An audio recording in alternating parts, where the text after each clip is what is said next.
Hello, we are live and welcome back to the Deity Chart Mythstreams. We are getting through a lot of the chart now at this point. We've covered kind of the major figures, most of them at least. And so that seems like a good time to kind of move to the sort of counterpoint figure, the dark opposite of the deities, which is most represented, embodied by this Kali type figure. And that is, of course, to clarify, not the goddess named Kali, Ma Kali. That is the feminine with a different accent. This is the male figure named Kali, and sometimes Kali Purusa, as we see here. And that is the demonic principle, or the demonic, the leader of the demons, in a sense, the most clear representative we have in some cases. Of course, there are other major demon figures across Indian material and other branches as well. There's different classes, such as the Rakshasas and is it Picasas or something? But we have, yes, Kali very centrally as a strong representative that we can find parallels for as well. That helps. So that kind of the fact that we can find somewhat strong parallels in European branches tells us that this was probably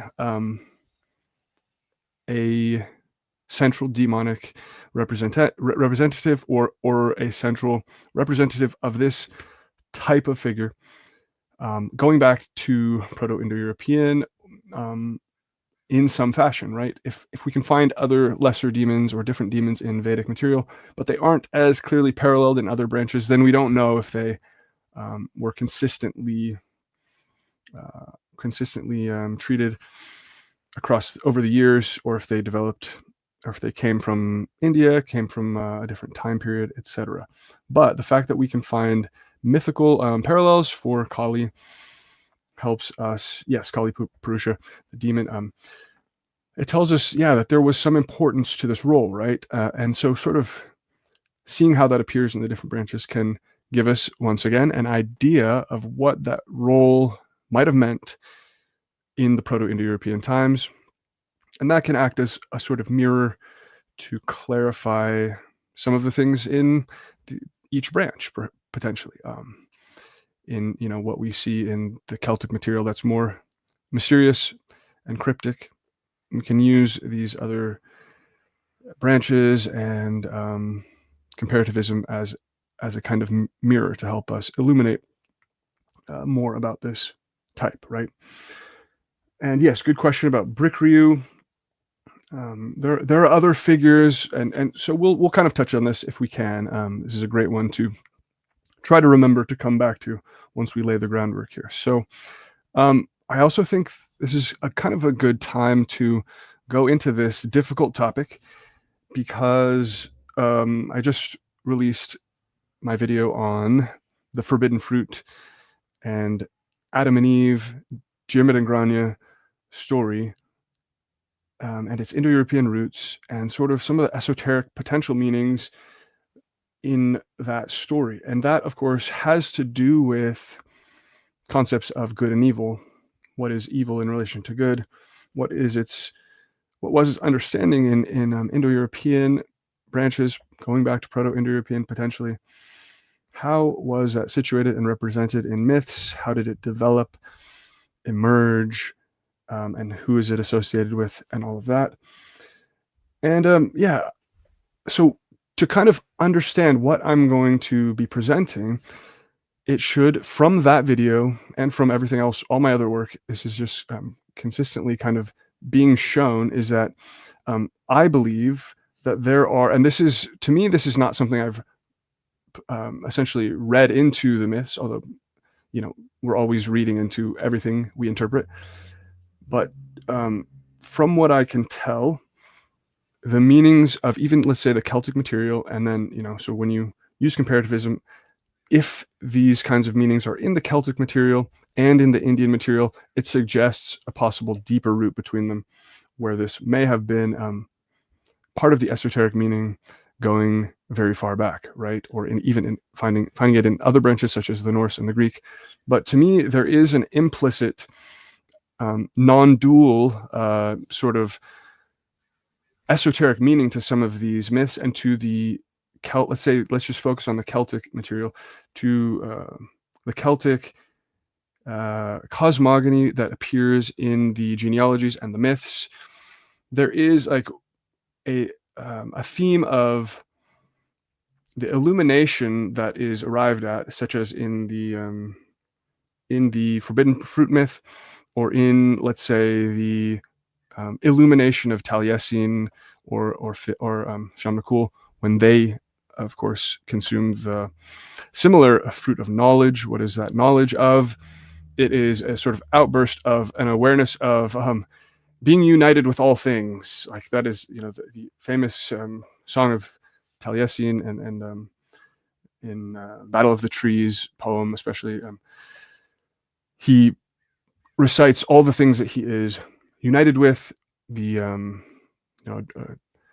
fish in the ocean, and all of the things. Okay, it's sort of like a moment of being within everything, and that's been noted by a lot of commentators, I think. And when you have, to me, a very strong argument for this is the genealogy of the Tuatha themselves. So this is the genealogy of the main gods themselves. And when you find the peak, the starting point of the genealogy, which you have to do by the method that I use to find the beginning point of the genealogy is, okay, we have the gods in the Laur, Goala, Aaron, the Book of Invasions. We have multiple sort of threads describing portions of the genealogy, actually, like over and over. When they introduce each figure, they'll trace them back a certain amount of steps. And then sometimes they'll trace them all the way back to Adam and Noah. That is obviously a later Christian overlay. I think that's kind of indisputable, that when they go all the way back to biblical figures, that is the Christian scribes weaving together the God genealogy with biblical material. So you have to find a breaking point, or a seam between where they added on levels of genealogy. There's also seemingly way too many steps to kind of for it to make sense. So what I found was that there is a repeated sort of refrain in some of these genealogical threads that the Irish figures that have any kind of description of within the actual stories are, for example, like Indwi is like one of the Indwi, father of Nate. This will be like one of the highest ones in this list that I just referred to that has any kind of actual description. So you know that is probably like a real Irish figure of the gods. And so you could say, well, like that's like the best described earliest figure. Maybe that's the starting point of the genealogy, right? But you have Indwi is the son of Aldwi. So Aldwi and Indwi are like interrelated names. It seems unlikely to me that that you would have like Aldwi invented as this fake thing added on. Like it seems like there's some meaning embedded there. So if Indwi is real, then the related name Aldwi, it's plausible that would be a real remnant of something that had some meaning that they were trying to get across originally. Now, you're also, when you're at Aldwi and Indwi, you're very close to sort of the most repeated stopping point in these genealogies is either Tat or Tavarn. And Tat and Tavarn are the father and grandparent figure of Aldwi. So you're right there at this point, and there's 2 more steps above Aldwy who keep getting repeated over and over again in multiple different places that I show in my other video as kind of the final name mentioned. When they're not tracing all the way back to Noah, they will stop at Tavarn or Tot, who is right there as the grandparent, as sort of the grandparents of Indwi, and we know Indwi is real. Okay, so do you see what I'm saying?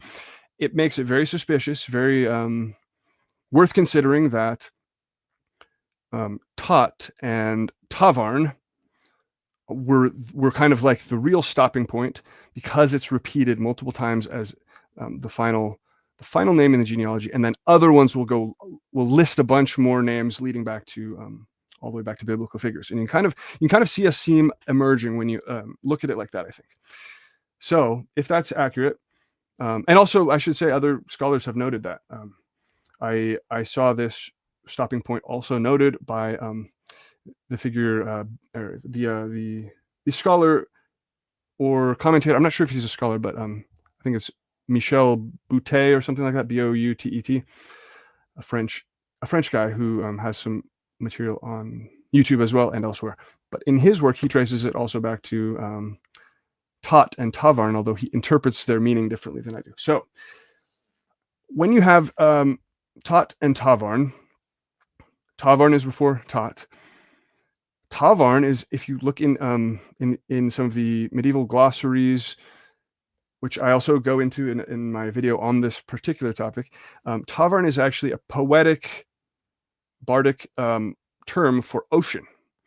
Okay, ocean. It's like I think it is related to or means the same as the word like tavern.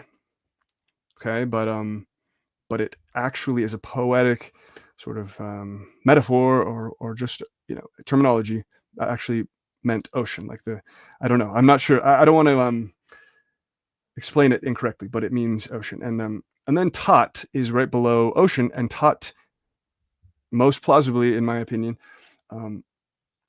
is like an archaic, like maybe a fossilized word meaning dad, or from like a more archaic Irish or Celtic that would mean dad, or as in father. So it's just like a maybe an archaic word for father, right? So if that's true, you have ocean and then father. This is getting very coincidental and suspicious, because obviously that sounds like creation myth origin points. Ocean and father are like the indefinite, the unlimited.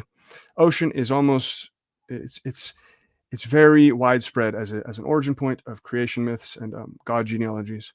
And then father as sort of like the first male principle, progenitor principle, deity is right there. They're right there back to back. If you trace to this seam, most plausibly, it just yields this, and that is pretty coincidental. So I think that's important to note.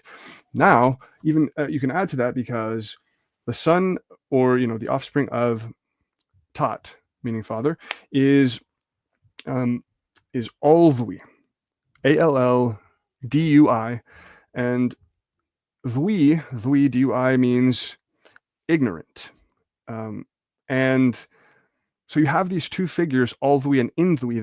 They both have different prefixes, but they're both referring to ignorant as the other part of the word. Aldwy, the all can be an intensifier, like as in like great. So the great ignorant, the great ignorant one, the great ignorance. So something like this. And in the next prefix of the figure who's parallel, who's right after Aldwy, in can be a negating prefix, so meaning not ignorant. Now this is how I understand. This is obviously interpretation, but there's some purposefulness to having two figures with the same sort of word root, meaning ignorant, and opposite prefixes. I think this is the best way by far to explain why that is the case. Otherwise, you're just like you're kind of left. I don't think you can make a lot of sense of this unless you just read what the words are saying, which is great ignorant and then unignorant. this makes perfect sense in comparative worldwide esoteric mythology and stuff, because there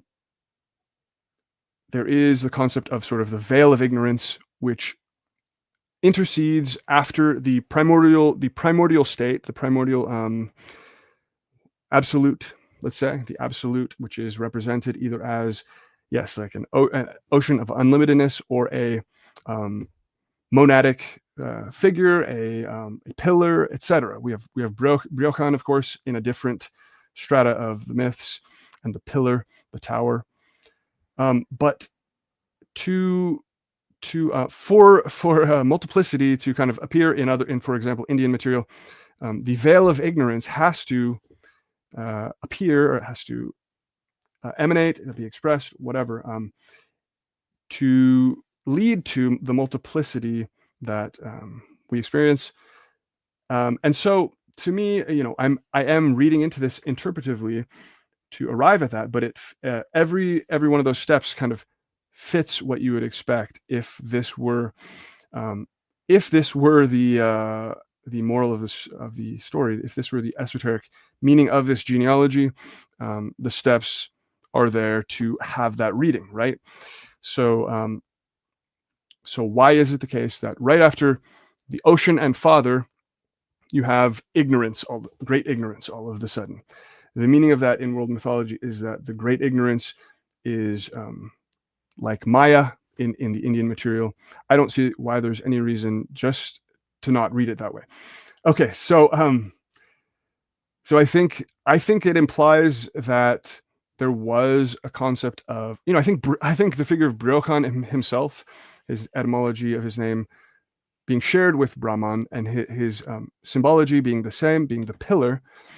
His two sons are the dark ocean and the sacred tree. This already implies an understanding of sort of non-dual unity, whatever you want to call it, a Brahman-like figure at the peak, and it splits into multiplicity, which is the sons of Briocan, such as the dark ocean and the sacred tree as the polar sides of that.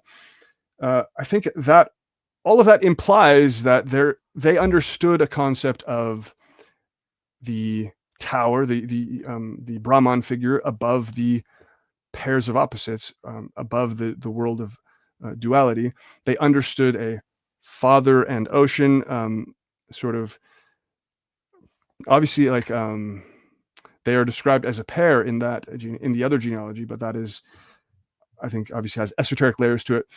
But they understood an intervening great ignorance that then is followed by all the gods, as well as by the negation of ignorance, which is wisdom. So wisdom can only emerge out and as a sort of counter force to the great veil of ignorance, and that wisdom kind of seeks to overcome that veil of ignorance. But it can only exist. Wisdom can only exist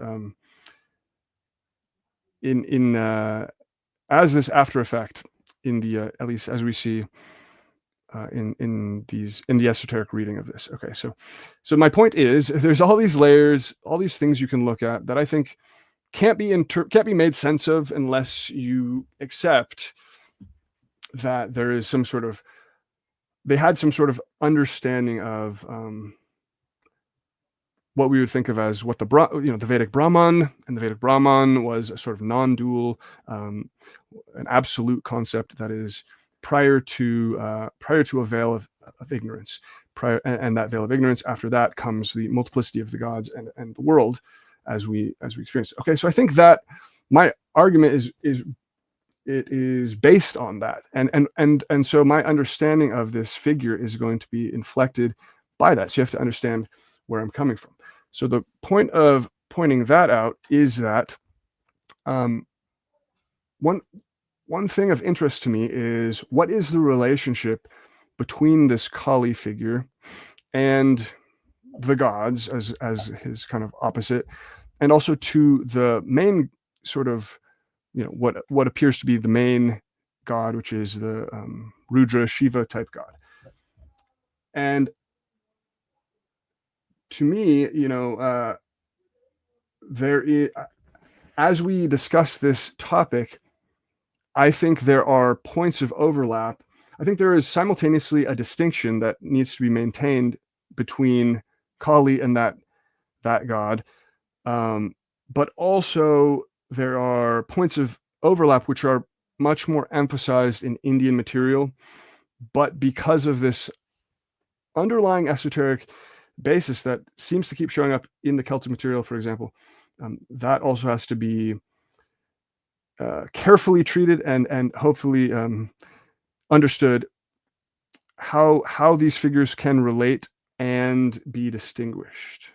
Okay, does that make sense? So hopefully as I proceed, it'll make sense why I'm going into that as groundwork. Because, one of the big questions is, what is Kali embodying? And so, what is demonic nature? What is evil? How is Kali related to evil? And then how does that demonic nature relate to sort of the highest god, who, in my understanding, has a sort of totality embracing nature that itself is pointing to sort of the non-dual aspect of the esoteric and all of that.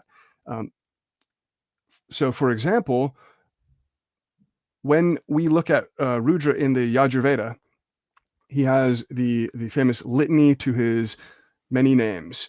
I think it's the White Yajurveda, and it is hymn number 16, and it is sort of going through the pairs of opposites, many of them terrible, disreputable qualities that are attached to him, showing that Rudra sort of encompasses the dark and the light, and the pairs of opposites. And because of that, certain things that we see as terrible, destructive, and negative are attached even to Rudra himself. So I'll read a couple of them here that I think are important to this question. And that is, okay, so this is, I think, verse 22 or 24. Quote, "Homage to the cheat, to the arch deceiver, to the Lord of Stealers, homage," unquote. And so that is referring to Rudra as the cheat, the arch deceiver, and the Lord of Stealers. Okay, so I think, I should say one of the reasons I'm going into this is one of the most famous books, I think the most famous book on Rudra and in comparative mythology right now, which is Chris Kershaw's Odin, the One-Eyed God, explicitly says that in Indian material, Kali is identified with Rudra. Okay, so this is kind of why I'm picking at this question. And I'll go through her claim on that, whether or not that's true, and how we can understand that. So the question to me is is there a point of intersection where that is true? And then there's a larger story about Rudra where he just encompasses everything, and so that makes sense from that perspective. Or is that a misinterpretation? How should we look at that? And so we can see right here this direct attestation of Rudra's traits. He is called the arch deceiver and the cheat. So he is this sort of lord of lying, of the lie, and these sort of what we would think of as adharmic things, right? Even demonic things. Now, of course, even in my last video, I go into how I think Rudra was outright turned into a demon because of this sort of thing, and by the Zoroastrians, I mean, because their Ahriman is called the Lord of the Lie. He is the Druj is the lie. So they sort of put their foot down on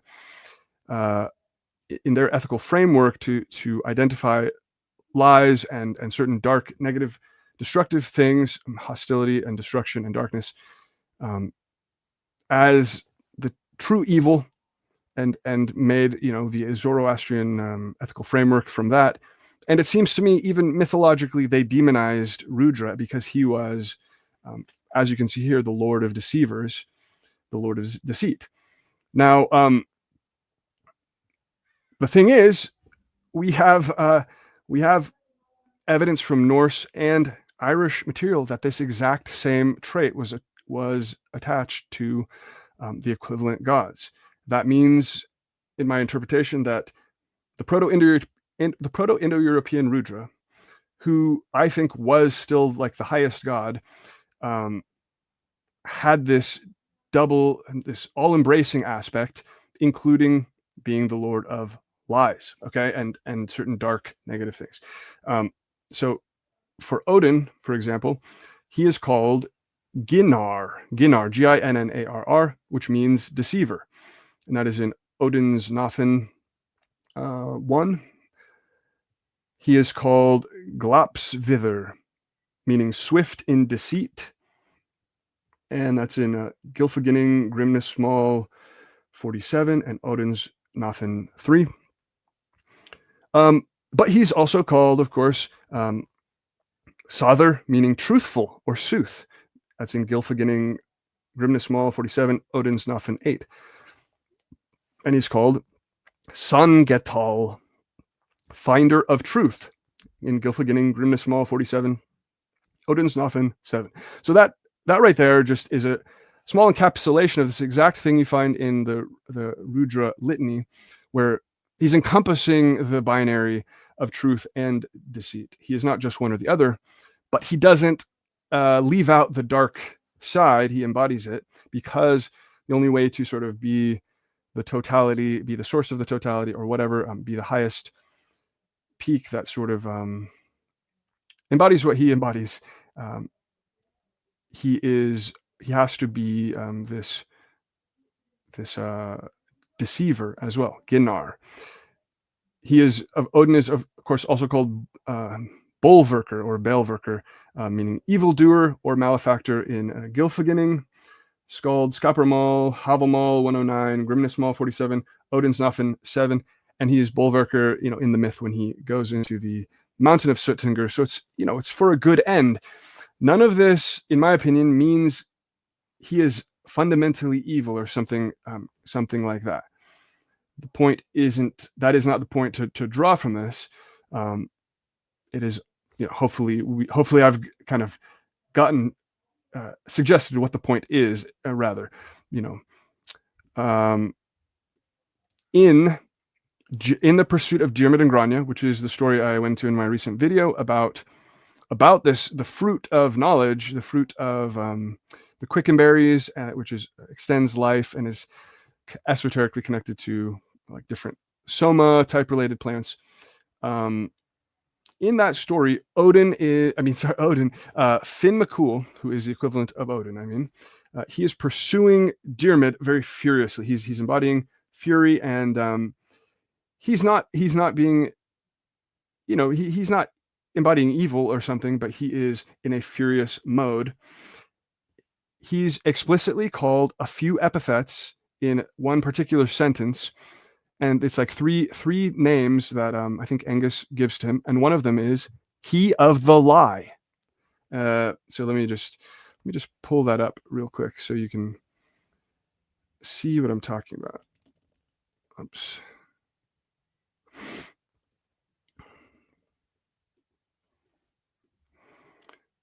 Okay. This is just fascinating because of the consistency all the way through this god type of being explicitly called like of the lie, the deceiver. So he is this deceiving god. Okay, let's see.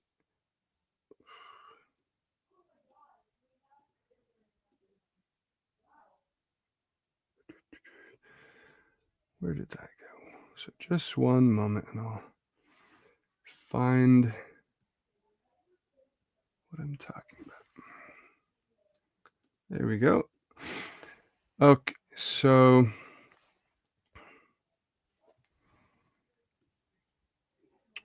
right here we have, let's see if I can zoom in as well.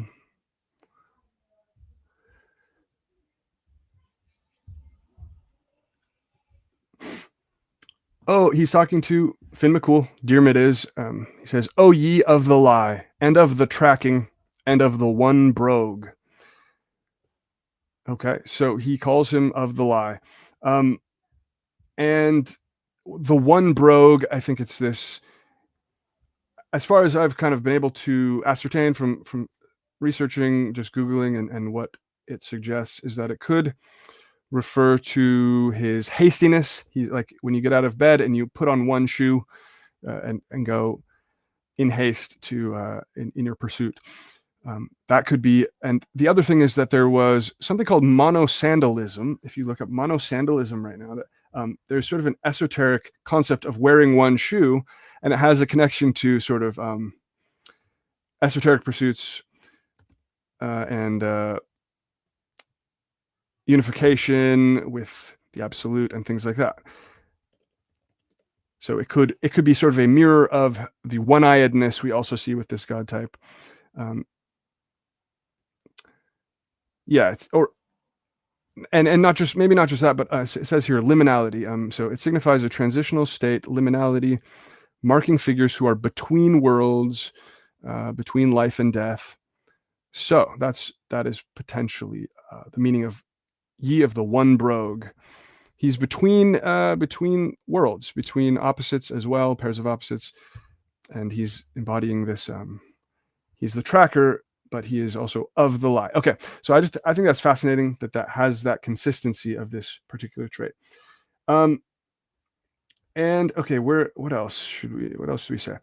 I would like to just have maybe a little reading story time here, just to go into more about Rudra and how this is explained in the case of Rudra and his mythology, to give a better idea of how the demonic side of things, of the world, is sort of connected to him. In a sense, does it come from him? Is it one aspect of him, and who encompasses everything, dark and light?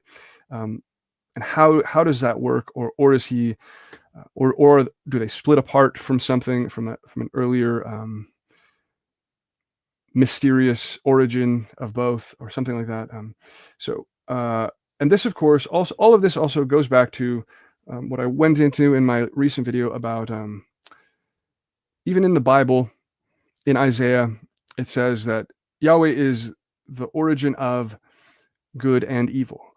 In that passage, in that famous Isaiah passage, that he does all things. He creates good and evil, and he does all things. And it uses the same word for evil that is the word for the tree of the knowledge of good and evil. So there is an instance there that was even that has been basically edited away or translated away because of its connotations, its implications in a lot of cases in the Bible, where there was like an original concept that the highest God creates both good and evil, and that was understandable to them, at least anciently. And so it seems to be there seems to be something of that same concept with this God type potentially. Okay, so this is a quote from Stella Cromrich's The Presence of Shiva, a little passage here.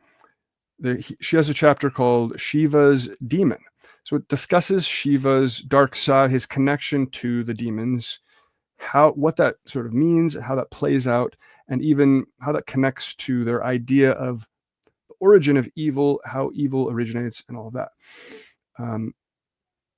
And this is all pointing to Kali, of course. I haven't, I've been discussing Rudra, but this is pointing to Kali, because Kali is just sort of the offspring or descendant of Prajapati / Brahma, the creator god, as a sort of embodiment of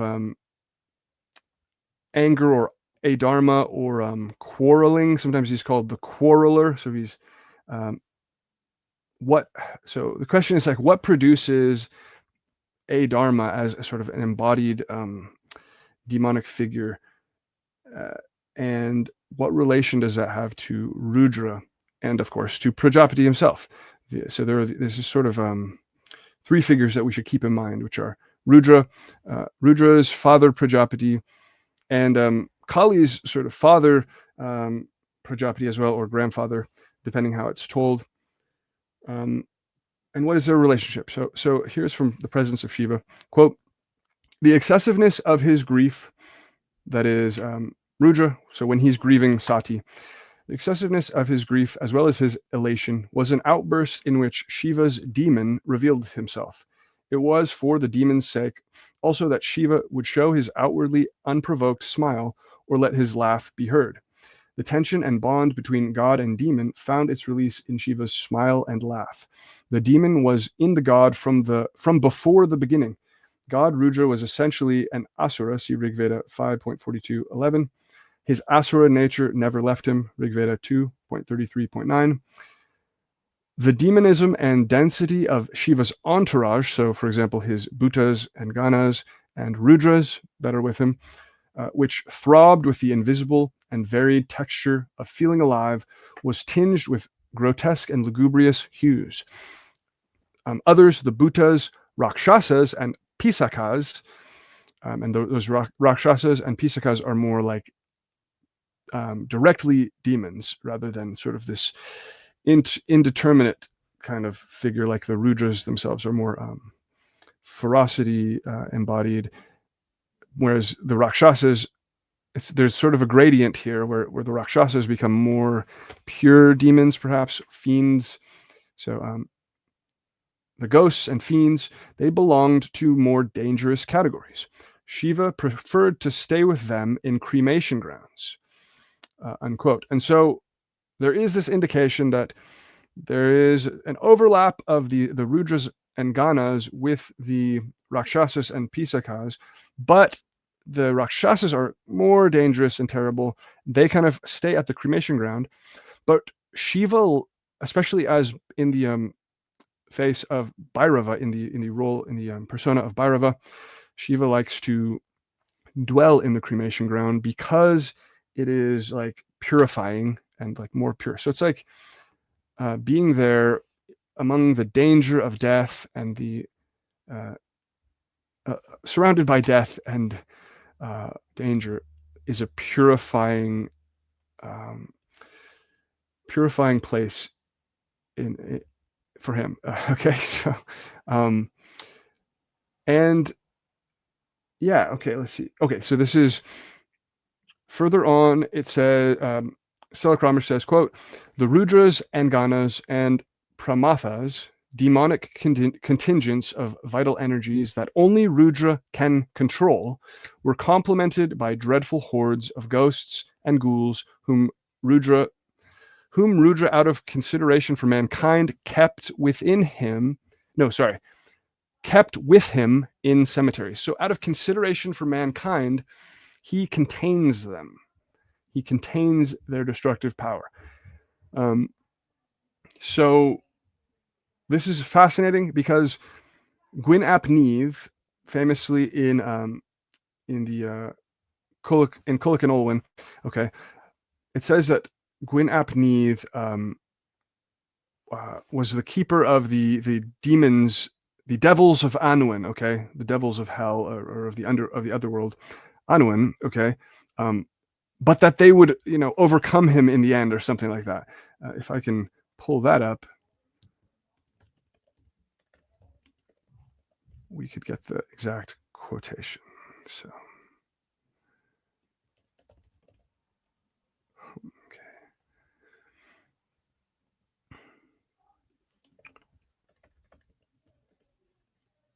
And along with this, of course, is Loki. Loki of the Norse is, as someone mentioned in the chat, and that's an important piece, Loki was in a blood bond, blood brothership with Odin, and is sort of he's part of the team of the Aesir in the early parts of the story. So that in itself is just direct evidence, I think, that this was a feature of the original mythology, that there was an overlap, a blood brothership between the Odin type and the Loki type, the Rudra type and the Kali type. But then, but because the Kali or Loki type sort of embodies the destructive, the quarreling and adharmic side kind of into a narrowed, individualistic drive or a being that embodies that creates quarrel itself, that ultimately gets directed against the gods, and so in that way splits apart from Odin and comes into direct conflict with him until Odin as this Rudra type, it is sort of implied that it's his responsibility to keep that kind of thing in control. He's blood brothers with Loki, but it's implied that he's in charge, and so should be keeping that force, that dangerous force, contained, just as we have with Rudra there, and with Shiva, and with Gwyn ap Nudd. So the quote for Gwyn ap Nudd in Coloc and Olwen says, "It is not possible to hunt the boar Turwith without Gwyn the son of Nudd, whom God has placed over the brood of devils in Anwen, lest they should destroy the present race. He will never be spared thence." So Gwyn will not be spared by these devils that he is containing throughout the unfolding of time. At least there's sort of this hint, this suggestion that perhaps in the end he will be subsumed by the dangerous force, as we see Odin is consumed by the forces of destruction himself, even though he lives on through his son and through Hymir, in my opinion, just like Finn McCool lives on through his progeny and others like that. Okay, so this seems to be sort of a consistent through line, I think. Okay, where were we? Okay, I'm going to continue from Stella Cromrish. Even though Rudra Shiva was containing the demons in the cemeteries, even so, it was he who had created the Rudras.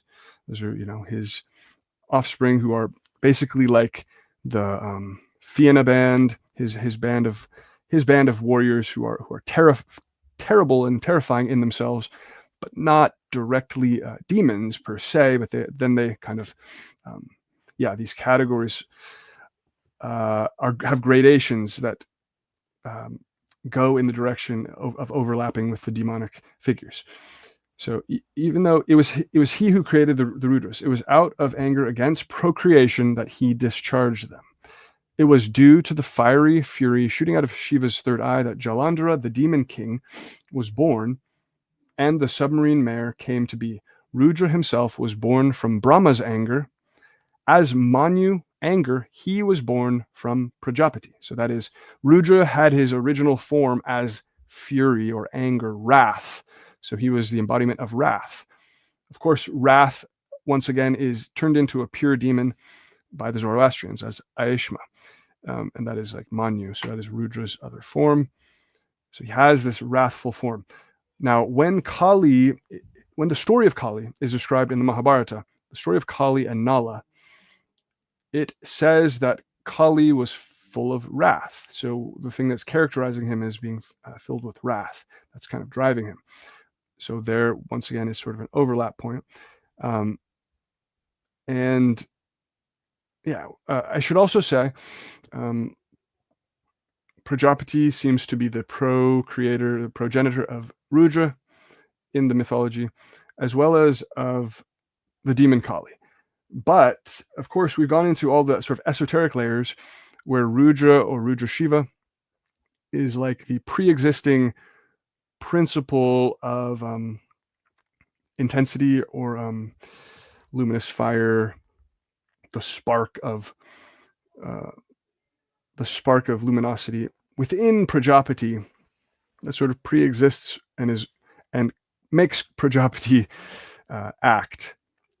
So that in that way, Rudra Shiva pre-exists at the apex of that lineage itself. So that should be kept in mind as well. Okay, I'm going to continue here. The anger of Shiva was a creative counterpart of his samadhi. From his anger, demons came forth, and joined the ranks of those who had fallen into the netherworld. The former were God-created demons. The others were demons descended from the Asuras. The latter's domicile was the netherworld, whereas the innumerable hosts of Shiva accompanied him in heaven, and the most macabre ones were kept in bounds on earth, in cemeteries, a guard of honor of the elect, the heroes, or Vira, who had overcome their animal nature, who had nothing to fear because they had attained freedom from fear. So there is this theme that Shiva is embodying the role of the Vira, the hero, when he goes to the cemetery and overcomes all fear of death by surrounding himself with these terrible demons. He can overcome even the fear of the evil of the demons and the death that they embody. And that is sort of like this test and proof of his heroic, all-conquering nature. So he conquers all, even that demonic aspect. Okay, so that's interesting. Let's see, where is... I am also hoping that Josephus will join me, so I'm going to check and see real quick if he is available.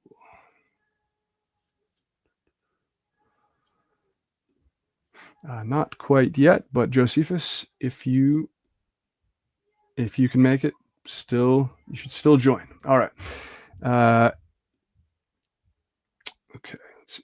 To continue, it says, quote, let's see. Okay, sorry. That's kind of the conclusion of the Stella Cromrish material. So I just think that gives a bit of an outline. Okay, no, actually, okay. Here's a second quotation from Stella Cromrish describing the way that the demons became quarrelsome. That, again, Kali embodies that quarrelsome adharmic nature. This is a description from Stella Cromrish. Quote, that the demons regarded themselves as equal to the gods and vied with them, see Mahabharata 12.160.28 through 29, they made the initial mistake of considering themselves equal with the gods, because both had been born of Prajapati. They did not take into account that Prajapati, the creator, had himself smitten them with evil when he saw that he had created darkness. So again, once again, we have one of the high gods, Prajapati in this case, creates both light and darkness, and apparently he smites the Asuras with darkness. Also, I should note that in those very tellings of that happening, Prajapati usually will say, but Prajapati realizes that there was no other besides himself. There's usually a non-dual message in that, where even the darkness he realizes is from himself. So it emphasizes that he is the origin of both these things, and that is repeated as the esoteric meaning. Okay, let's see. Yes, it saw that he had created darkness, which he equated with evil. Evil had its origin in the creator. Thus, the demons were righteous from the beginning. So they were. So there is this theme of the sort of complex righteousness of the demons in Indian material. And that is the idea that if they are fulfilling their Dharma, as fulfilling their role within creation, that they are fulfilling their Dharma as well. This is really emphasized in Duryodhana, who is the heroic incarnation of the demon Kali himself. So this gets back to Kali himself. Kali is embodied in the Mahabharata hero Duryodhana, incarnated in him. And Duryodhana causes the whole war from a sort of bitterness, anger, and greed. He feels slighted in the succession and the succession of the kingship, and he wants.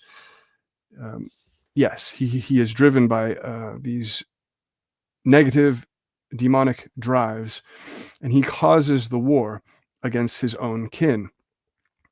But then throughout the war, he's being tricked, and his side is being tricked by the Pandavas in association with Krishna, who's very tricky, and they're doing deceptive things. until ultimately, when Duryodhana dies, he is emphasized that he fulfilled his dharma and he fulfilled his role nobly. He had a certain nobility to how he acted in the war itself, whereas he was kind of being tricked and deception was being used against him. And he ultimately goes to heaven. And meanwhile, the gods themselves, the incarnated gods, the Pandavas, they each fall prey to a sin of some kind, and they get a sort of punishment, leading to their death, I believe, in each case except for the leader, Yudhishthira. So there is it's like the heroes, the good heroes, the god heroes, are being used as moral tools to show where the failings of the good and just can arise, the pitfalls of Dharma, the sort of sins that is prone to. And then on the flip side, the sort of adharmic embodiment is shown in the way that he is embodying fulfilling a role of the adharmic nobly. So that's kind of a paradox. It's hard for me to wrap my head around that as well, and to wonder whether that was actually the original Proto-Indo-European meaning there or not.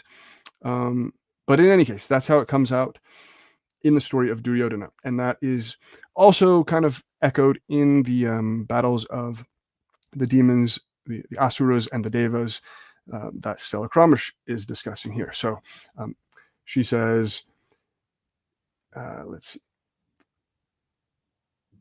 Okay, let's see. Thus the demons were righteous from the beginning, and the goddess Sri, that is fortune, dwelled with them. She attached herself always to those who lived according to the Dharma or norm of their own station. The demons were law-abiding. That's interesting. Law-abiding. I don't know why or how demons could be law-abiding if they embody sort of the adharma breaking of laws. But that is this complex way that they're being presented here. So the demons were law-abiding. And I think the important thing is there that it says were. They were at one point, okay? It's basically like showing that the demons, just like Loki, let's say, okay, so this could be consistent. Just like Loki, the demons were originally law-abiding. But something happens where they feel slighted, they feel deceived, they feel like the gods treat them unfairly. That act of unfairness where the righteous ones fall prey to acting unfairly, deceptively, that leads the demons into a cycle where they degenerate, become envious, and embody these purely destructive, quarrelsome natures. Okay, so I think that's important to keep in mind. So the demons were law-abiding, self-disciplined, generous, and compassionate. They lived gracefully, free from envy and greed. But in the course of time, the demons began to yield to desire and anger. They became quarrelsome, self-indulgent. As the demons degenerated, their good fortune left them. Desire and greed, self-indulgence and anger, as time went on, destroyed their dharma. They changed, but not in their pride. They regarded themselves as equal to the gods. So that, again, is an error, a hubris, etc. And to make up for what they had lost of their initial assets in the course of time, they strove against the gods. CF Mahabharata 12.160.28 through 30, unquote. Okay, so this is kind of the arc, the narrative arc, once again, that we see with Loki, we see with the Asuras as a whole against the Devas, and that we see pretty much with Duryodhana that I mentioned, that he is, he has these noble qualities, but he feels slighted. He gets slighted, in actuality, perhaps, and he goes down kind of like a path of falling into a degeneration, where then he is like wants to place himself on the level of those who are actually rightfully higher than him in the actual rightful king, so to speak. He wants to take over that role, but this is this is a cycle of, similar to this concept we have of the falling into a dharma or sin or evil ways, badness, whatever you want to call it. And that is kind of the arc. And we see, like I said, we see that with Loki himself, I think. So that would be one way to understand what they're kind of trying to get across. It's just maybe this is a way of describing how the God who embodies, who encompasses the dualities and the creator, whatever, such as Odin, such as Rudra, how they can give rise to the demonic side, and it has to be explained by a sort of degenerating from the point of connection to the divine, degenerating to sort of narrowing down into pure, embodying pure wrath, pure quarrelsomeness, and whatever's being presented or perceived as bad. Okay.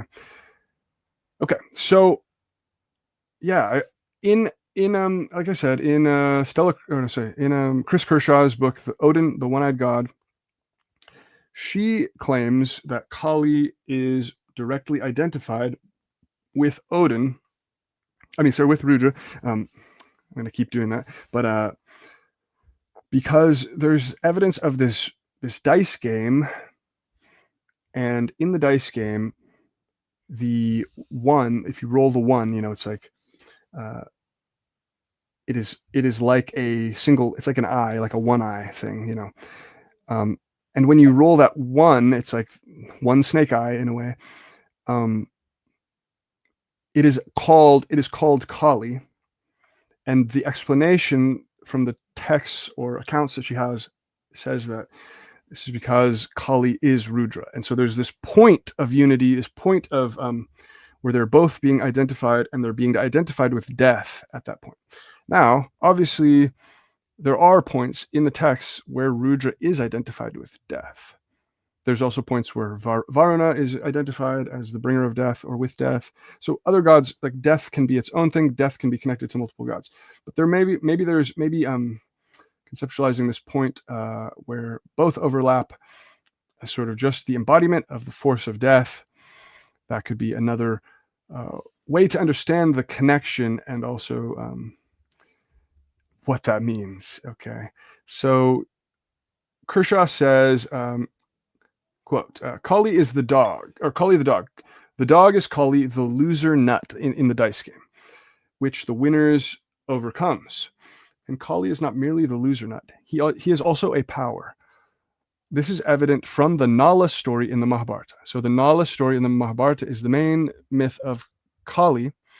In this myth, Kali tricks Nala out of wrath, out of a feeling of wrath. Kali wants to punish Nala, and so he tricks him in a dice game using magically possessed dice, so that Nala has no chance to win, because Kali's using loaded dice that are loaded with the spirit of another demonic force, Dvapara.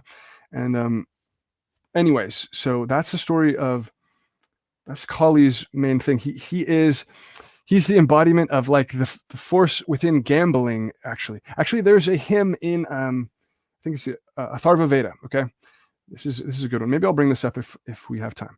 But Kali is actually referenced, not quite praised, but it's like a hymn to Kali, where it's like about gambling and the evil force within gambling. Okay, so I think it could be like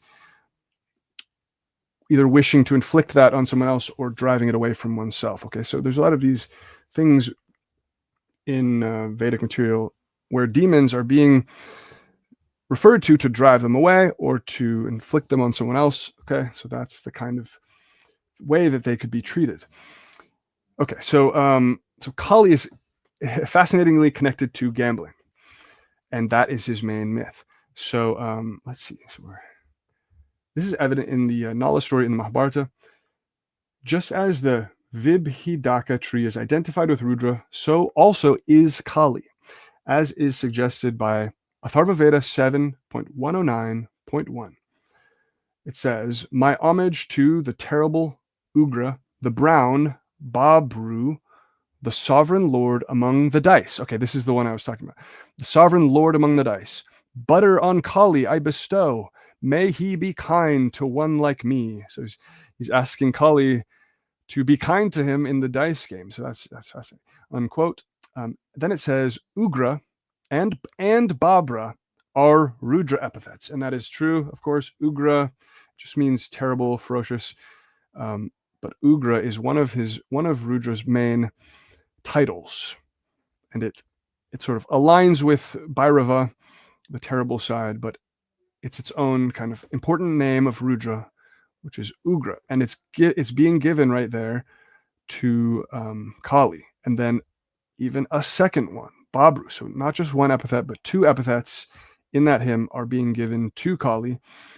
Okay, so, and then it says, while be kind or be merciful recalls also the Sata Rudriya, in which the worshipper repeatedly begs Rudra to be merciful. So in that hymn, the Atharvaveda litany to Rudra, verses 7, 8, 29, 49, 50, and 51, Rudra is, famously invoked to be merciful. Please don't hurt me, that sort of thing, with this specific language that is then being applied directly to Kali. Okay, so this is how Chris Kershaw treats this issue.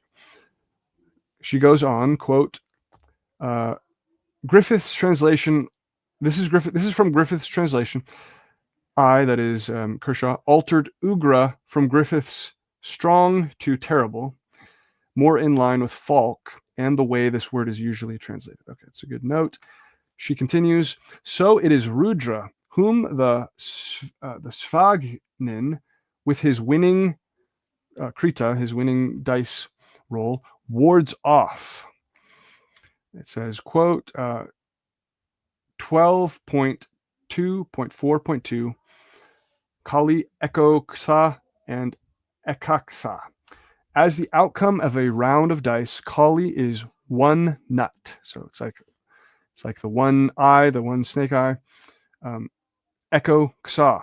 Personified, he is one-eyed then. So this is fascinating because, on top of sharing epithets, Kali is the one who embodies the one-eye dice roll. And the one-eye theme is, of course, intensely tied to the Rudra types like Odin and Gal Macmorna. So that's just another point of potential esoteric overlap. Let's see, where is my friend Josephus? He's still not able to join us, unfortunately. Okay. Okay. He is personified. Kali is one-eyed, Ekaksa. Among the Indo-European peoples, Schlereth notes a certain fixation with the dog's eyes. In the next chapter, we will be looking at Canis's connection with death, quite apart from his connection with the Mannerblund. For the moment, I will say only that the conception of Kali as one-eyed is something more than the Indians' well-known love of wordplay, or even of the coincidence of an eye-shaped nut. There is a vast well of symbolism involving dogs, blindness, one-eyedness, darkness, blackness, and death, which I have had to leave for a separate chapter because there's so much of it. As to whether the worst throw was always the one, identified with Kali, or if in a game in which two or more marked counters were used, all had to show the one. A large clay die from Tarentum has the values written out on the 6 sides, and in place of one, it has, this word I can't pronounce. Okay. This proves that this word does not mean only the result of a fall of 4 dice, but also or only the value of one side. In Latin, the worst throw was canis, that is dog or canicula. Latin will not do much for us since the Romans could all too easily have gotten the idea from the Greeks. This is the game Lysis and his friends were playing in Plato Lysis 206e. For ritual use, it would have been suitable for a yes/no oracle. Kretschmer saw the Indian game as a version of odds and evens with division by 4, in part because it is not always clear which form of dice an ancient writer was describing. In the Museo Civico di Storia ed Arte in Trieste, it measures 5.5 centimeters. Is it pertinent to our claim that the one roll in the dice game is the decisive throw, that Greek had a special word for the one of dice? And then she says, see Schlereth Hund, page 36, Wilhelm Schultz, picking up a suggestion by Grimm in DW. I apologize for all these references, but he wonders if there might not indeed be a reflex of this in German. She then cites a German passage. What did dog mean in this context? It could not have been a simple pejorative, i.e., no good, of no value. We have seen too much of the dog as warrior, as ancestor of heroes, as mythical founder of proud city-states, to permit such an explanation. Schlereth went on to give the answer, and she cites his answer. Okay, well, you can read this passage in her book to get at that information. But as we proceed with this study, I hope it will become ever clearer that the concepts behind the worst throw, the dog, and death are so interconnected that we can safely assert with Schlereth, despite the paucity, that is the lack of direct evidence, that the designation of the worst throw as the dog is indeed Proto-Indo-European. So this is Kershaw's conclusion on that. She continues, here she also, this is my summary. She also reiterates her claim that Kali is Rudra. Here, quote, Kali is the dog, Kali is one-eyed. Kali is Rudra. Kali is the deciding moment of the play. Kali is also the leader of the army of nuts. This suggests that the original purpose of the game was to select a leader. Rudra in the form of Kali can enter into a person. We know this from the Nala story. In the original game, there was no winner. The search was solely for a loser. So I guess that's saying when Rudra is identified with the loser, that's his Kali face or something, she's saying. The players took their turns at the heap of nuts, and each withdrew as he got 4, 3, or 2. The game ended when Kali appeared. Okay. She continues, from the Vratyas, the Vratyas are the priestly, outsider, ascetic band who were associated with Rudra, the sort of worshippers of Rudra, the equivalent to the Mannerbunds of Europe. We know of the one leader who, as non-living, held sway over the life and death of those he visited with his troop. So the leader of the Vratyas was identified as non-living. He became one with death in a sense. And in doing that, he is, we'll see what she says. If we carry these conditions back into the pre and early Vedic period, then it becomes comprehensible why Kali simultaneously created the leader and withdrew the leader as dog from the land of the living. But we can take this back to before the pre-Vedic period. 3 groups of 50 are Indo-European. The Mannerbund, with its wild, kunomorphic, that is dog-formed, necromancer god, is Indo-European. I am sure that the ritual dice game to choose a leader who is not the winner but the loser, who becomes the dog, who becomes the mad god, who becomes death, is Indo-European. It was inherited by the other daughter peoples, as it was by the Aryans, and everywhere it evolved and changed, as in India. And when it no longer had a role to play, it disappeared. But as in India, not always without a trace, Kali is one-eyed. Because the Kali outcome is one eye/nut. The Vibhidaka nuts are eye-shaped. But any small dark object which is round or ovoid, will suggest an eye, as will dots on an astragallos or cube. In German, the pips on the dice are Augen. And this, I believe, is why Odin, the wild necromancer god of the north, is one-eyed. The leader is chosen by the one-eye result, and the one-eyed god enters into him. he becomes the one-eyed god Rudra. He becomes the one-eyed god. Rudra is not really one-eyed in his material, though he is called one-eyed in a particularly charged passage of the Mahabharata. And that is true. I've seen that. I've read that passage as well. So he definitely is called one-eyed in at least one in passing in that one point, which I think is definitely significant. Anyways, Woden was not really one-eyed either, but one-eyed was a conventional epithet which lived on in poetry after the ancient way of choosing a leader was no longer in use. Okay, so I don't really agree with that claim that she just made, that he wasn't really one-eyed. I don't know what she's getting at. I think obviously Woden was one-eyed, well, in his myths. Okay, she continues, but then the only explanation for the epithet must be that the god is missing an eye. Okay, yes. Well, that's fair.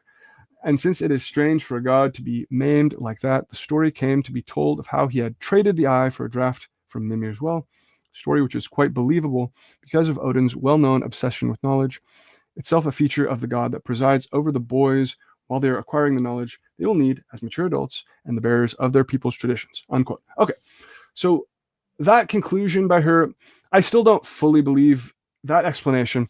Like, she's trying to derive everything from this game, whereas it seems like the game is more reflecting the myth, or they're just like much more intertwined, rather than like there was a game originally and it just became one-eyed in Odin's case. I don't think that's really the case. We clearly see that the Celtic material has the one-eyed god, and it's part of his mythos. It has symbolic, esoteric meaning beyond just being identified with Kali or death or something. It's identified with terribleness. It's interesting, right, that Gaul is equivalent of Bhairava, the Ugra side of Rudra. And Gaul, for the Celts, is the one who is the one-eyed side. So that's tightly identifying and binding together the one-eyed form of this god type for the Celts with the Ugraness. Okay, so that's consistent. But Gaul is not Kali. I think that should be clear. Gaul is much more Bhairava, Ugra, Mahakala, something like that. He has no mythos connected with a paralleling Kali. And so I think, to me, the one-eyedness goes back to at least where, Celtic and Norse share some point of contact or origin. And I think it goes back to Proto-Indo-European personally, because Rudra, like we just saw, there is a passage where Rudra Shiva is called one-eyed. It's just in passing in one very important description of him. He is called that. Secondly, he is called odd-eyed elsewhere. He's called odd-eyed. So it is a fundamental feature of Rudra that he has an odd number of eyes. It's just that more frequently in that tradition, he has like 3 eyes or a different odd number. So he's like Triambaka. I think that's, anyways, you can look up that he has like 3 eyes or an odd number of eyes. Okay, so I think that's that odd-eyedness combined with the passing mention of him having one eye, when you compare that with Celtic and Norse both having one-eyedness, I think it shows that the original god was one-eyed in Proto-Indo-European, most likely. Okay, we can only say most likely. Yeah, Rudra Shiva is called one-eyed in the Mahabharata. I can find that passage. I just don't have it right to hand right now, but I do know where it is. I have it saved somewhere.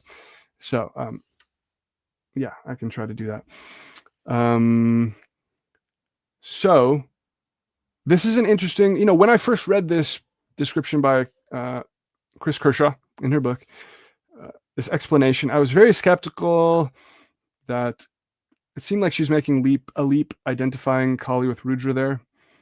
But I still think she's kind of extrapolating, like a little in a funny way, deriving everything from a game, whereas it's probably like the game was paralleling the esoteric meaning connected to the one-eyedness itself, right? Or something like that. There's probably deeper roots to this, rather than just deriving from a game that becomes a myth. I don't really see it that way. And furthermore, it says, she repeatedly says, Rudra is Kali. Rudra is Kali.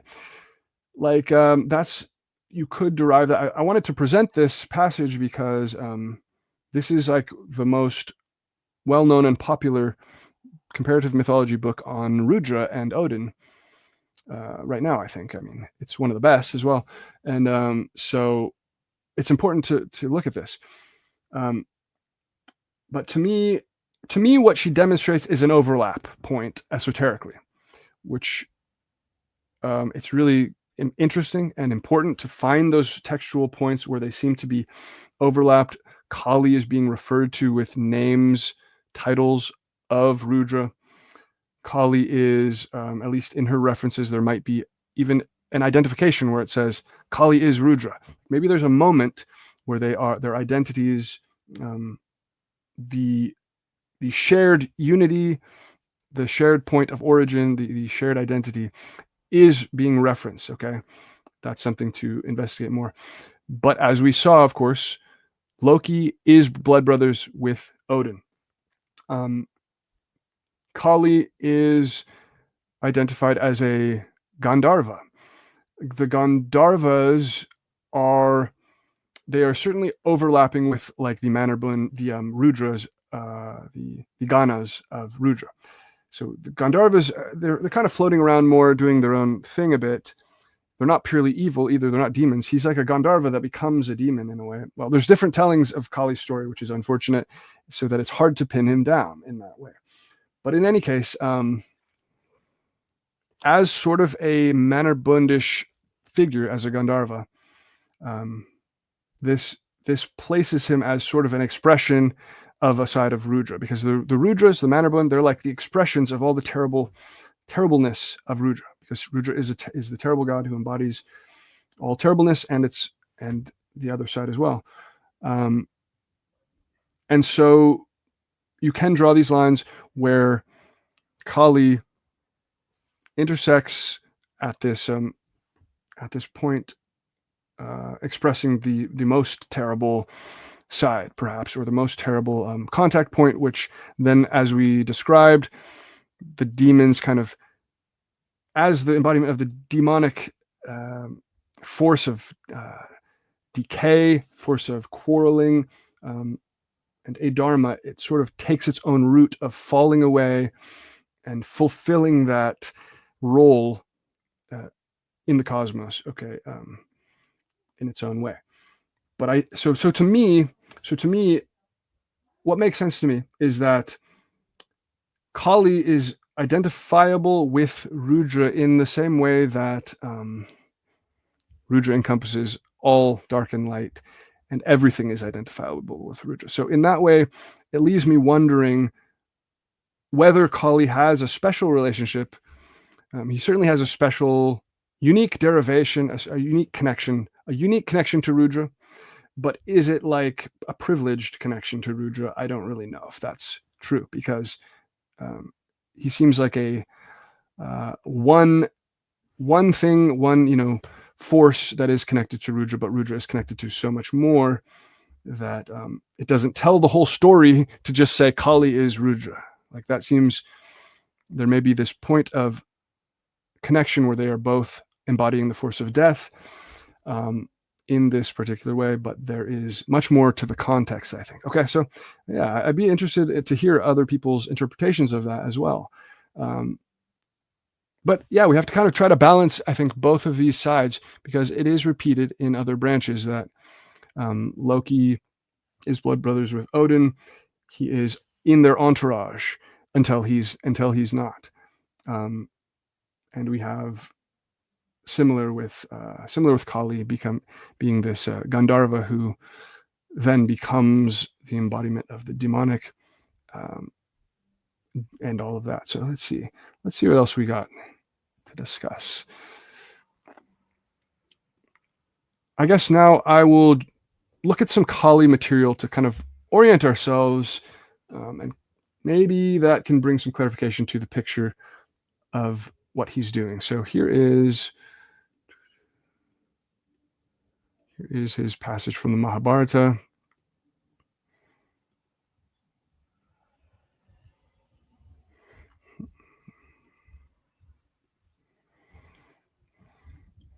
So Nala is this heroic figure, but Kali,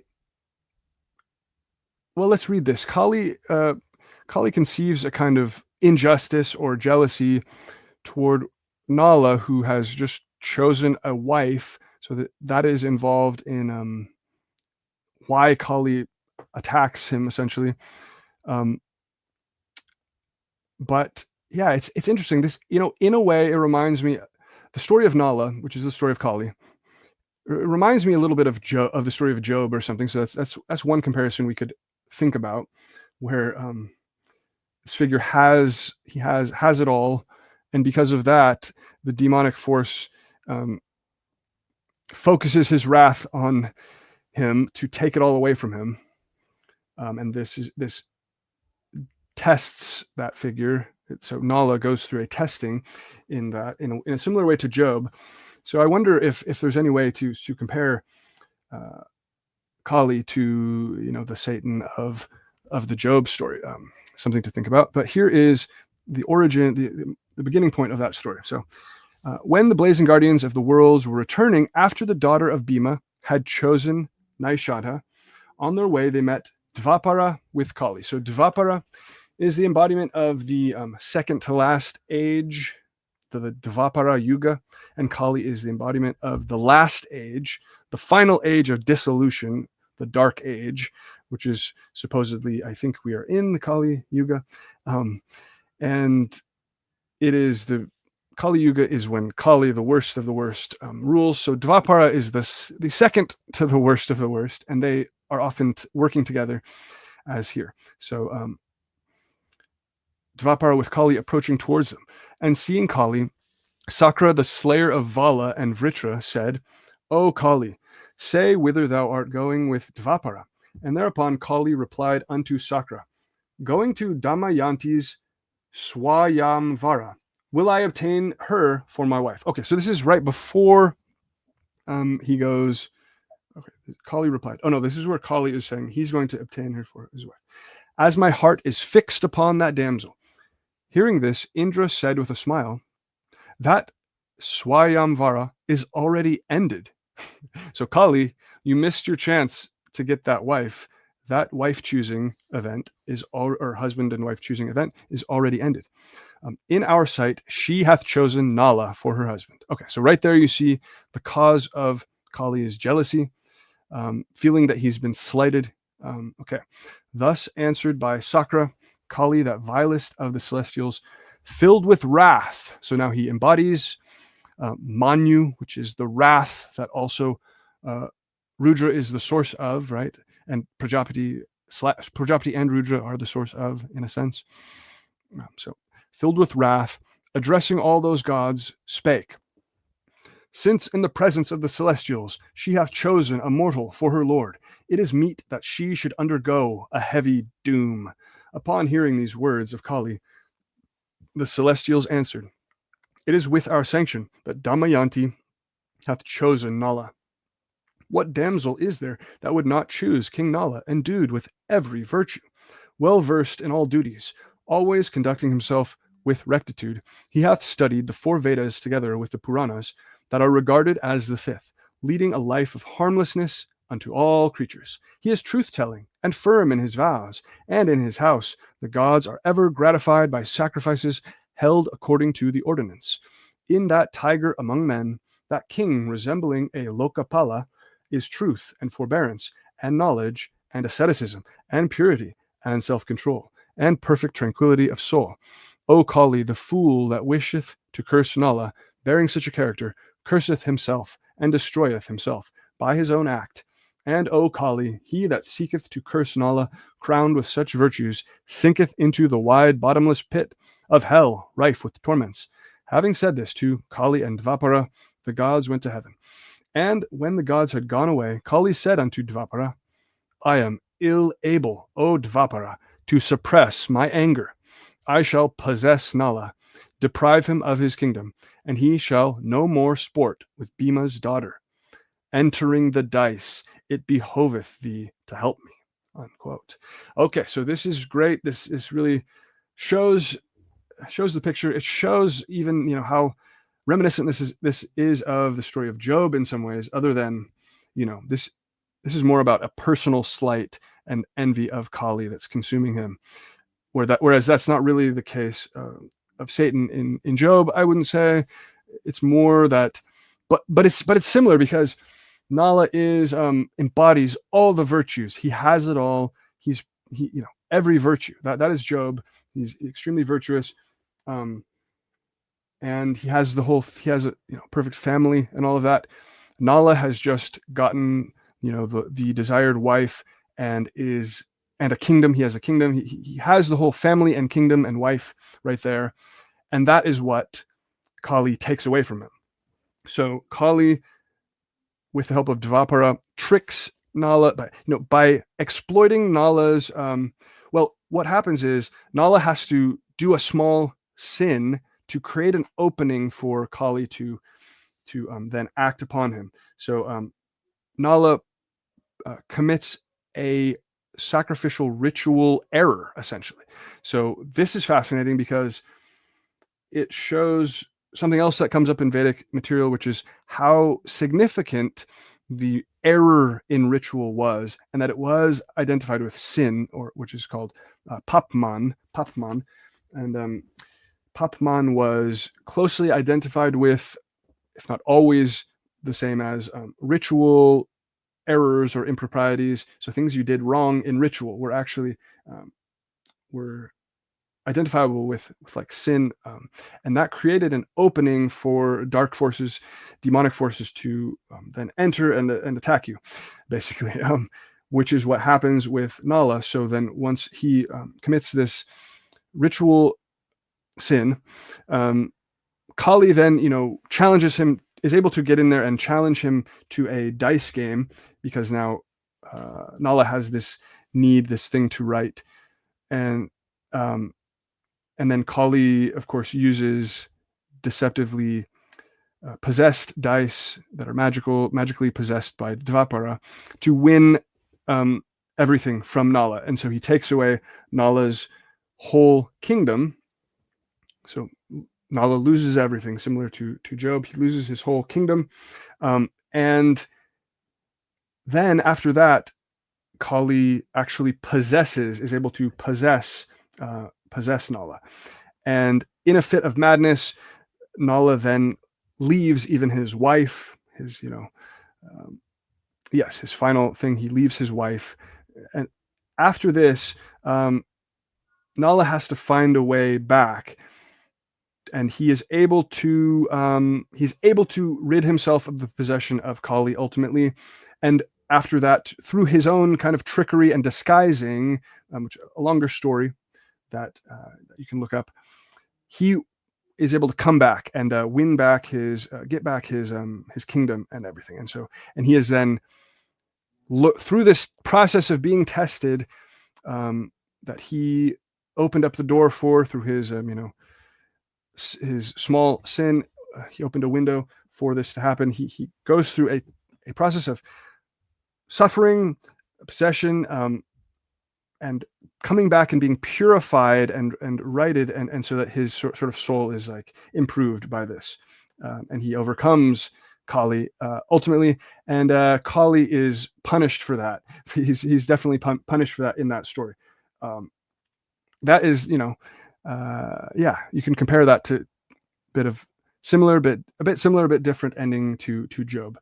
And I'm not saying those are the exact same stories, but it is this same concept of this demonic figure wants to put this figure through some torment, which involves taking everything, his whole family away from him, his whole kingdom, and then he is kind of purified when he's able to come back. This narrative then is repeated in the Mahabharata itself, in the incarnated heroes, where Duryodhana is the incarnation of Kali. Duryodhana is then wants to take the kingdom away from Yudhishthira. Yudhishthira is the rightful king who embodies Mitra, who is the incarnation of Mitra, Dharma, and he does the same kind of process where he uses loaded dice. Let's see. It's more complicated in the case of it's not I don't think Dvapara actually it enters the dice in the story of Yudhishthira. I'd have to look at that again. It's a little bit more humanized, let's say, but the same process happens where he preys upon Yudhishthira's not his greed per se, but his stubborn sort of bravery almost in the face of loss, where Yudhishthira doesn't want to give up. He doesn't want to admit defeat in the dice, even though he's losing one thing after another to Duryodhana. He just embodies this sort of resolute, unyielding, unflinchingness, even though he loses everything. And it's like, it was kind of not very smart to keep going when he's losing at one thing after another, like a gambler does. So Yudhishthira, ultimately, one after another, he gambles all his wealth away, then his entire kingdom away, and then he gambles away all of his brothers and his wife as well, which is the final sort of an insult to his painful thing that he does. And he puts himself and his brothers and his wife all into sort of exile. Like they are going to be, what happens is he goes so extreme that he gambles them all away and loses them all to Duryodhana, one after another. But then the king Dhritarashtra, the father of Duryodhana, steps in, is urged to step in, and actually, I think Kunti as well makes a speech. Some complicated back and forth happens that causes the punishment, the payment, to be a little bit softened, so that the brothers just have to go into exile for a number of years. Okay, so they don't end up having to be enslaved, owned fully by Duryodhana. But essentially, Yudhishthira put them in that position, put them all on the line. Ultimately, they just have to go into exile until they finally, after those years pass, they come back and have the great war to take back the kingdom, just as Nala came back and died in the end. Okay, so this is a good description of sort of the arc of the demon, where he is inflamed by an injustice or an enviousness, wants to inflict that, embody that, and causes this quarreling through deceptive means in the case of Kali and Duryodhana, and this triggers this crisis of the final great war. And in that great war, this connects to like the end times wars that we see, I think, in other places, like even the War of Ragnarok. I think it's comparable. So at the basis of this, in comparative mythology terms, or what this points to, what this leads to, is Dumézil's equation of the dice game that we just discussed. So what happens is the dice are magically loaded, and Yudhishthira, for example, there is deception in them in the Nala version. Of course, they're magically loaded, at least. In the Yudhishthira and Duryodhana version of the same story, the father Dhritarashtra is a blind king. He's blind, but he's overseeing this happening, this deceitful dice game that's going to lead to the crisis and the cataclysm. He's overseeing it, but he's letting it happen anyways. And he is in Dumézil's reading, and there must be, I think there's a mention or a clue of this in the Mahabharata, but in any case, in Dumézil's reading from Gods of the Ancient Northmen, he explains how Dhritarashtra embodies Bhaga, the god of the apportionment of destiny. So he is like the god of destiny or fate in the sense of destiny, or the apportioning of the lot. Like you get your lot of destiny. Your gift of destiny is given by him, good or bad. And so that's why he's the blind king. The blindness is associated with this. And so that is a symbolic representation of the blindness of fate, overseeing the unfolding. He is urged to step in by I think by Vidura he doesn't intervene until the end when he helps to soften the punishment, but he allows this cataclysm to unfold without stepping in to stop it. And so this Dumasil compares to the blind Hother, right? Oh, Josephus, what are you doing? Are you here in the chat? Anyways, oh God, I never posted the dang thing. Sorry, Josephus. I got. Oh, you're here. Okay. Yeah, join in if you can, Josephus. Here's the link. All right. I'm still laying the groundwork, so it's perfect. And we're gonna wrap up in about 20 minutes, but hopefully we can get some additional. Maybe Josephus can mention something, one or two things. Point is, Hother is the blind figure, right? And Loki is the trickster figure who wants to kill Balder in this sort of game scenario. Instead of dice, it is. So good evening to everyone. Good evening. So I'm just describing the Hother and Balder thing in comparison, and so yeah. Instead of the dice, you have the spear, that the dart, and the mistletoe dart is magically bounded, magically charged, so that well, in any case, nothing else can hurt Balder except this is the exception. So it's magically able to kill Balder when nothing else can, in a sort of tricky way that has led to that, right? Okay, and let's see, sorry, and Hother as the blind figure that is kind of being the hand that causes this. It's similar to Duryodhana or Kali doing the dice game under the eyes of the blind king. The blind king is allowing the demonic force to act on the good, the rightful sort of figure, the figure embodying Dharma, and so it's being allowed to happen. The demonic force is being allowed to pass under the eyes of the blind fate. In the story of Hother, the demonic will of Loki is being allowed to pass through the hand of the blind Hother. Okay, so his blindness allows that demonic force to act and to cause the death of Balder, which then causes the crisis of it leads on ultimately to sort of the quarreling that leads to Ragnarok. Okay, it causes this same sort of fallout in a way. Okay, is that correct enough? Okay. Anyways, that is then repeated in the death of Fergus mac Roic, where Ailill mac Mata wants. Ailill is jealous of two lovers swimming in the water. It's similar to the Nala story. Nala is jealous of Nala having gotten a wife that he wanted. Ailill is jealous of Fergus, who is in the water. And I'm forgetting now. I have it right here, actually.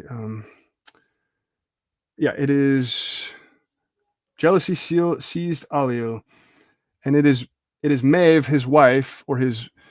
I'm not sure if they are no longer married at this point or if they are still married, but Fergus and Maeve are like, it says, Maeve went till she was on the breast of Fergus, her legs entwined around him. And then he swam around the lake, and jealousy seized Ailill. Then Maeve went up. It is delightful what the hart and the doe are doing in the lake. O Lugith, said Ailill. Why not kill them? Said Lugith. And Lugith in this story is blind. He's a blind poet. And Ailill is here, the jealous one. And Lugith says, why not kill them? And Lugith had never missed his aim. Do thou have a cast at them, said Ailill. Turn my face toward them, said Lugith, and bring a lance to me. So in this story, Ailill is telling the blind Lugith that it's actually just a doe and a hart. He hasn't told them that it's actually people. So Lugith thinks there is, some deer in the lake that Ailill wants him to kill. So it's a trick once again, tricking the blind thrower of the spear out of jealousy. He says, "Turn my face toward them," said Lugath, "and bring a lance to me." Fergus was washing himself in the lake, and his breast was toward them. And his chariot is brought to Ailill so that it was near him. And Lugath threw the lance so that it passed out through his back behind. "The cast has gone home," said Lugath. "That is true," said all. "It is the end of Fergus." "How sad," said Lugath, "if I should have killed my foster brother and comrade innocently." "My chariot to me," said Ailill. All the hosts began to flee. Etc. Okay, and we see elsewhere that Ailill, bites another Lugath named Lugath Mac Con in the face, and it causes his face to half decay. He's kind of in those two instances, very embodying a demonic role. Causing Lugath is like the Purusa, like the sovereign of totality of the cosmos, and he bites his face, causing half of it to decay, and that could be a sign of like the force of decay of the totality in the cosmic cycle itself.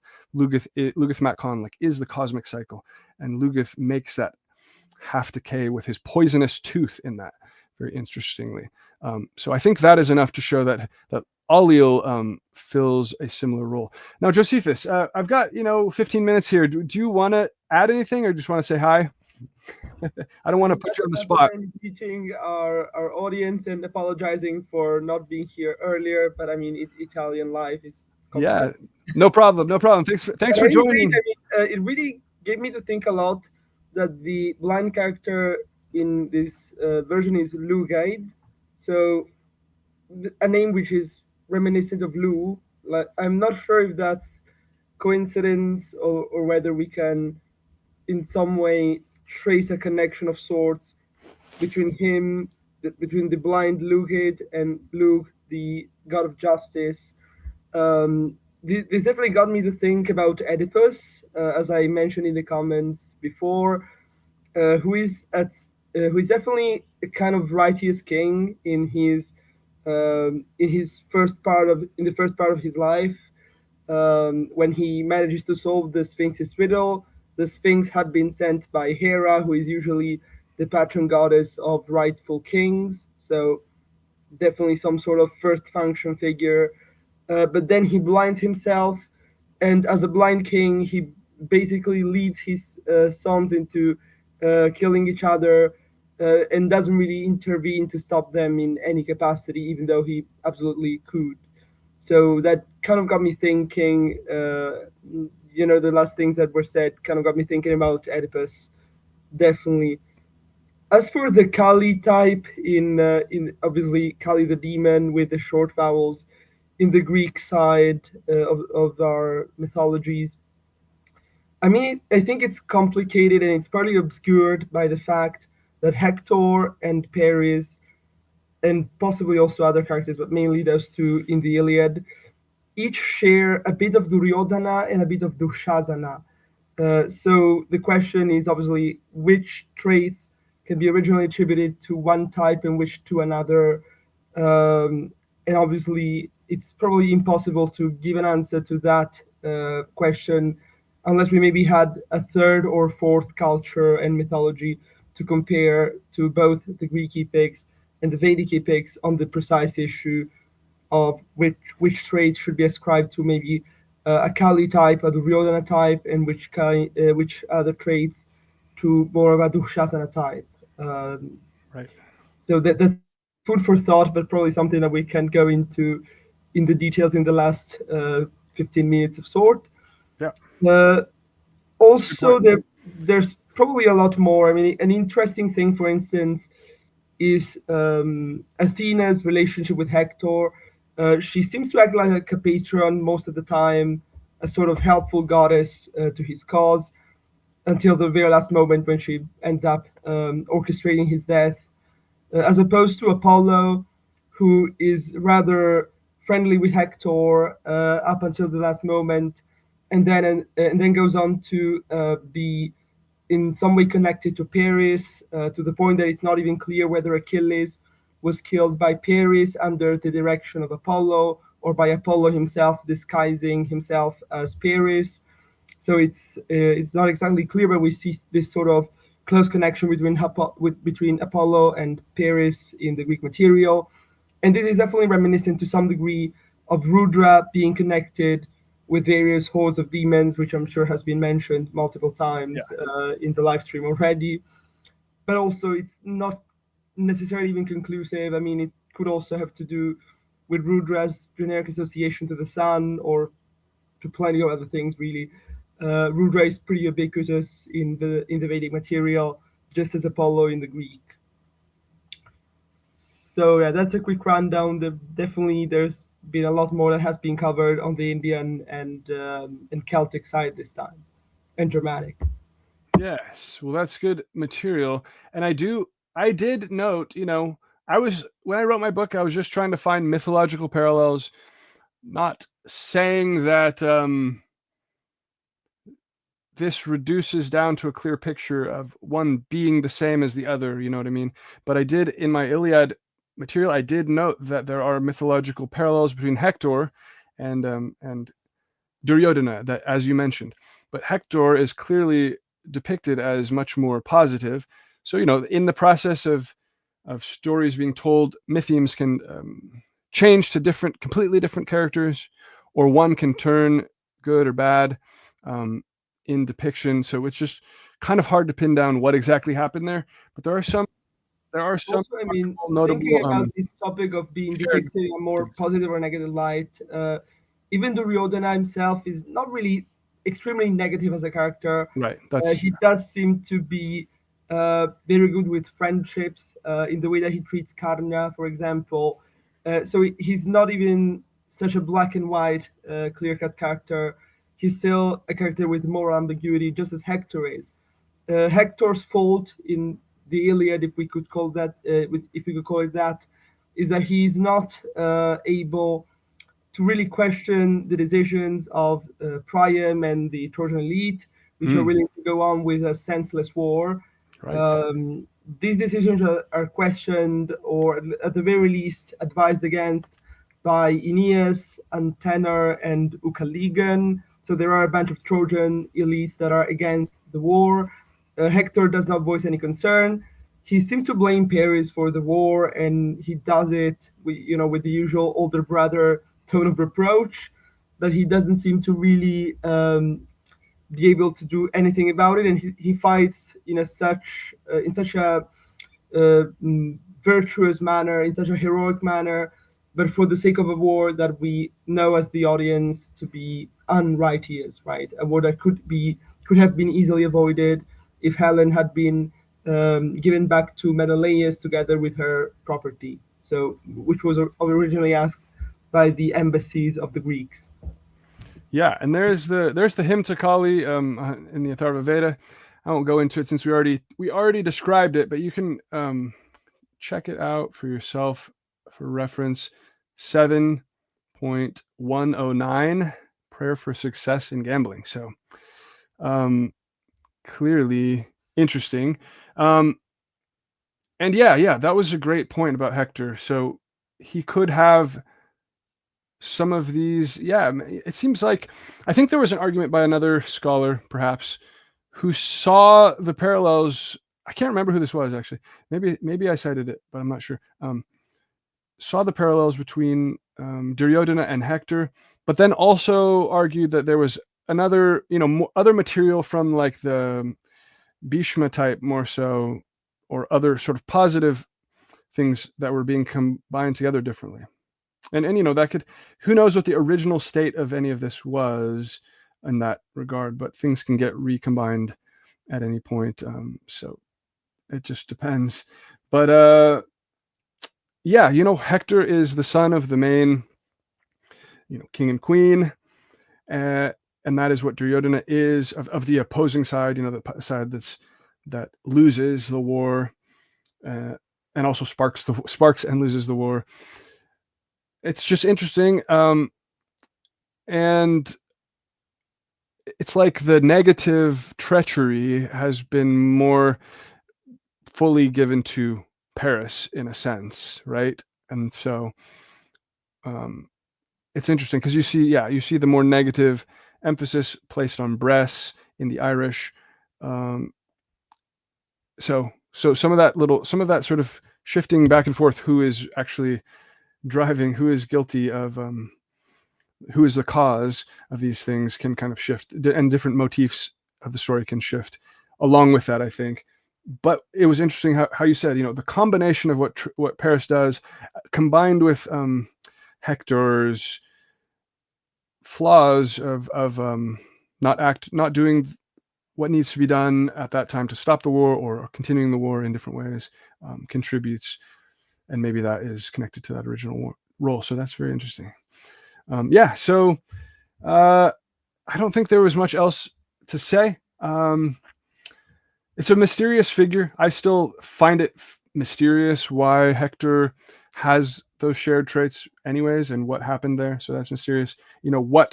What was the moral significance of the Proto-Indo-European figure of this type is interesting, and hopefully what we went through can give some sort of leads to thinking about that, without really being a clear final answer on that, obviously. But there's clearly, a force of dissolution, a force that causes or allows for it. And I think it's pretty clear that Proto-Indo-Europeans believed in demons of some kind. I don't think it's like whatever they called it. I think it was a similar conception. I don't know. Just because, we have the Echikon of the Welsh. It's a pretty clear parallel of this as well. The figure Ailill that I just went into, Ailill is the Irish or Gaelic figure. He has this jealousy leading to telling the blind spear thrower to throw a spear at the at his rival, kind of thing. And then he has the other story where he bites the face of the king and causes the decay of the figure who embodies like the cosmic cycle. Okay, that's pretty symbolically potent right there. But then when you look at the Welsh equivalent name of Ailill, it is Echik. So Ailill is Aillil, or rather Aillill, and then the Welsh is Ellyill. It's like instead of an A, it's an E, but it's like very similar word. And in the Welsh, it has retained its meaning more as a demonic figure. Okay, so there's a good book or like monograph thing about this, called it's just called well, I'll put it in the comments or something. It's about the Tylwyth Teg and Gwyn, and how the Tylwyth Teg they're like the Rudras, but the Echikon are these demons that are kind of like overlapping, mixing with the Tylwyth Teg, but also kind of more demonic than the Tylwyth Teg. Okay, so there's like grades to how this connection works. But you have right there the Echikon, and their connotation is much more that they are like demons or bogies. Their name is equivalent to their name is linguistically like the same root word as Ailill, who has these mythemes. You then have them as like a class of demons unto themselves, or bogies, sprites. And there's like a gradation between them and the band of Gwyn himself. And then Gwyn, again, is the one who is supposed to contain them all, as it says, contain all the devils of Annwn. So he is associated with them, but in a way to be their policing lord, controller, to control the forces of destruction, even though he paradoxically, is somehow related to the source of all things, and is related to dark and light in himself. He then is the controller of them, and that plays out in this complex drama between those two sides, right? And it plays out in Loki splitting away from Odin and them fighting ultimately, and that being a depiction of the decay of the whole cosmic cycle as it leads to the end times, and how those forces unfold and interact, and what that means. So I do think it's interesting. There is a moralistic side that is hard to pin down, and probably each society placed a different moral value on exactly how on this figure, and what they embodied. It's interesting how there's definitely in the India material, like you do a sin and it opens the door for Kali to attack you, and then that attack, if you, it's sort of its role is to punish you and maybe, but also to like teach you a lesson, because Nala like learns a lesson and comes back from it, and so it's this like force of opposition that then leads to the purification and strengthening of the ideal hero, at least. So if you can, so the dharmic role of this figure, in a way of embodying this moral darkness, is to lead ideally to the purification and to so there's a positive. So I think there's a positive role in the when the whole totality of the cosmos is seen, that is being implied in what Kali does there. But of course, like I said, I think each society probably tackled that question of moralism and the moral role probably a little bit different, and assigned different moral values and how they worked. But there's a lot there to think about. Okay. I can't give a total answer to that. Okay. You have any thoughts? Final thoughts? I can't give all the answers. I'm sorry. I think final thought is definitely that pinning down morality in the European original tradition is pretty hard. It's definitely clear that Indo-Europeans value tradition, and so tended to see their ancestors' behavior as quote-unquote moral good. It's also clear that they seem to have had an idealized vision of the past, the idea that the past was always better, right?